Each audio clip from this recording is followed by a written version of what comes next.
Good day everyone! My name is Christian Humphrey R. Lapiceros, second year BS Agribusiness at Visayas State University. This video is my midterm output for physical activities towards health and fitness, scheduled every Monday and Wednesday with course offering number W138. Disclaimer, this video is for educational purpose only and is subject for correction and for output purpose only. Do you know that on February 9, 1895, William George Morgan invented the game Mintonet? It was a combination of basketball, baseball, tennis, and handball. Volleyball is a sport in which two teams of 6 players compete to volley the ball back and forth over the net. The net separates the two halves of the court. Players spin around to allow each player to perform service. The goal for each side is to land the ball on the opponent's court and keep it from touching theirs by using defensive tactics and strategies. In addition to the block, each side has 3 hits before returning the ball. A service initiates the game. The ball is hit over the net and into the opponent's court by the server. The rally continues until the ball contacts the court, the ball goes out, or a team fails to successfully return the ball. The rally point system is used in volleyball. The team that wins a rally gets a point and gets to serve the ball. To provide each player an equal chance to perform the serve, the players rotate one position clockwise. The set is won by the first team to achieve 25 points. 3 or 5 sets make up the game. Volleyball can be played in 2 out of 3, sometimes known as best of 3 or 3 out of 5, also called best of 5 sets. The playing area includes the court and free zones. It is rectangular in shape and symmetrical. The court measures 18 meters by 9 meters with minimum of 3 meters wide free zone around the playing area. The playing space above has a minimum of 7 meters in height from the playing surface, free from any obstructions. The playing surface must be flat, horizontal, and uniform. The surface must be free from any foreign objects that may cause injury to the players. Like any other sports, volleyball has skills that make the game competitive. These skills should be perfectly executed to make the game exciting and explosive. Volleyball has 6 skills: service, spiking, blocking, passing, setting, and digging. The ability to serve is one of the most important aspects in volleyball. The technique for placing the ball into play. It could be considered as the first offense and earn a point out of it. There are 5 types of service: underhand serve, sidearm serve, overhand serve, or tennis serve, hook serve, and the jump serve.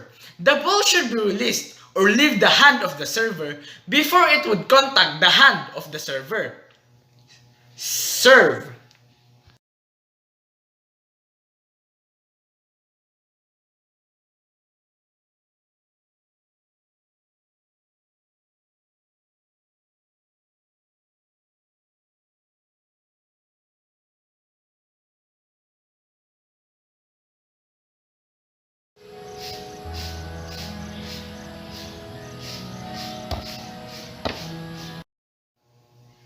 One of the most fundamental techniques for scoring a point is to hit the ball with maximum force at a strong downward angle so the opponents are unable to return it.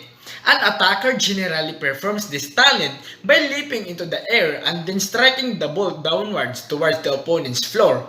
There are 5 types of spikes: hard-driven spike, off-speed spike or the roll shot, standing spike or down ball, open-handed tip or dink, and power tip.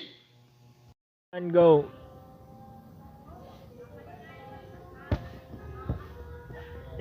Go.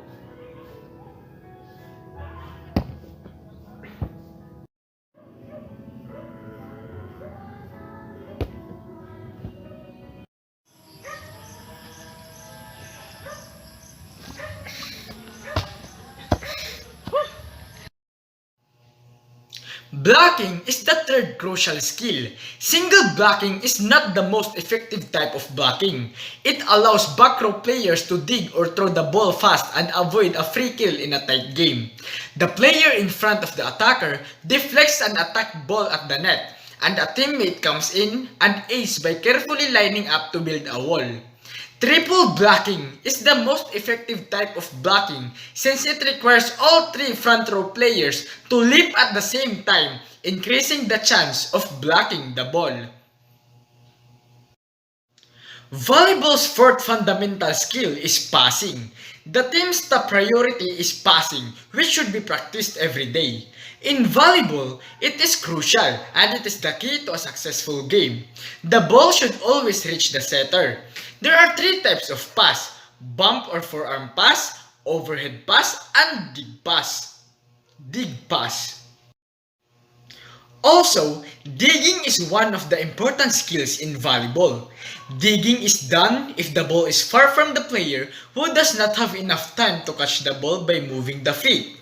The player may dive and try to dig the ball solely with one arm and a closed fist. The player takes a step towards the ball, stretches out the body, stretches throughout the ball, and angles it toward the setter at the net. The liberos are the one responsible in digging, but other players could also do it depending on the situation. The overhand dig came from a deflected hard ball and bounced high over the head of the blockers. The heel of the palm can hit the ball in an upward direction towards the net.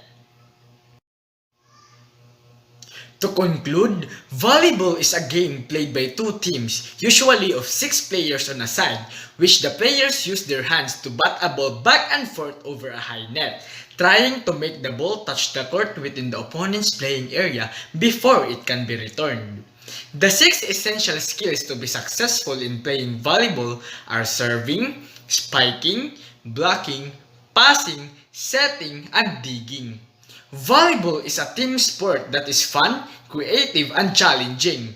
It is constantly evolving because people love the game and volleyball enthusiasts are constantly growing.